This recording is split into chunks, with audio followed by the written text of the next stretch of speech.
Ottapatti ABS பிளாசாவில் பணி நிறைவு பெற்ற பட்டதாரி காபாலினிக்கு பாராட்டு விழா இன்று நடந்தது.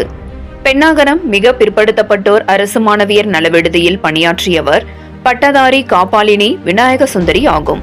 இவர் பணி நிறைவு பெற்றதை தொடர்ந்து தருமபுரி மாவட்ட பிற்படுத்தப்பட்டோர் மற்றும் மிக பிற்படுத்தப்பட்டோர் நலத்துறை காப்பாளர் ஆசிரியர் சங்கம் சார்பில் பட்டதாரி காபாலினி விநாயக சுந்தரிக்கு பணி நிறைவு பாராட்டு விழா தருமபுரி ஒட்டப்பட்டி ஏபிஎஸ் பிளாசாவில் இன்று நடந்தது.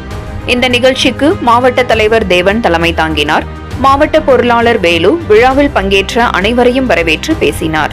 இதில் மாவட்ட பிற்படுத்தப்பட்டோர் மற்றும் சிறுபான்மையினர் நல அலுவலர் சையது முகைதீன் இப்ராஹிம் மற்றும் டிஎன்ஜிஏ சங்க மாநில துணைத் தலைவர் பழனியம்மாள், மாவட்ட தலைவர் சுருளிநாதன், முன்னாள் மாவட்ட செயலாளர் சேகர் உள்ளிட்ட பல்வேறு சங்க பொறுப்பாளர்கள் கலந்து கொண்டு பணி நிறைவு பெற்ற விநாயக சுந்தரி அவர்களை வாழ்த்தி பேசினார்.